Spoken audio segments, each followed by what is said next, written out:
One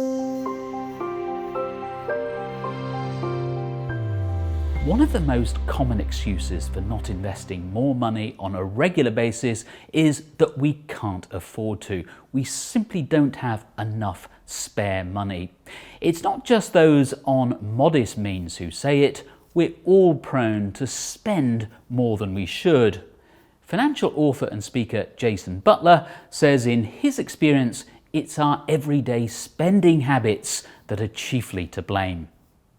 So all those small things add up to affect them. So 3 coffees a day on contactless, 2 socialising events as opposed to 1 with some friends who've got more money than you and staying a bit later, buying a mobile phone on a contract for £75 a month. Well, you're not even buying it.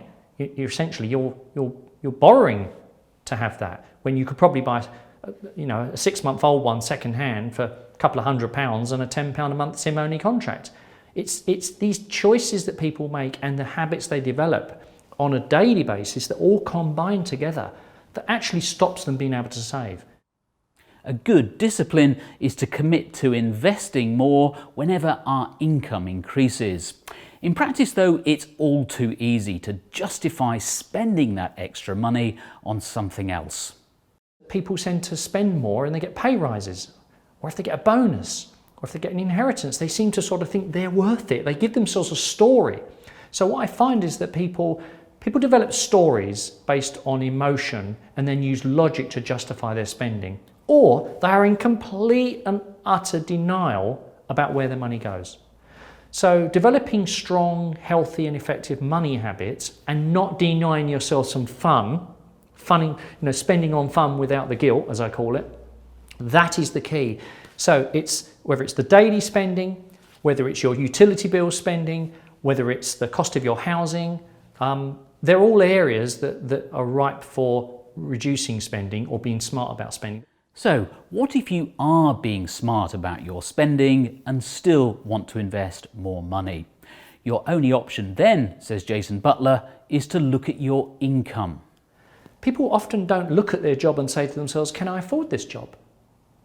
Because the other equation of spending, it's assuming you've got that under control or you can't reduce it, is the earning.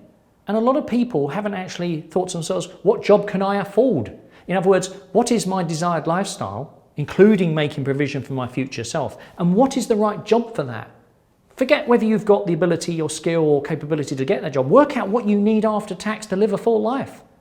And it's not a massive amount, but once you've worked that figure out, you can then say, okay, if this job isn't producing that income for me, can I do a side hustle?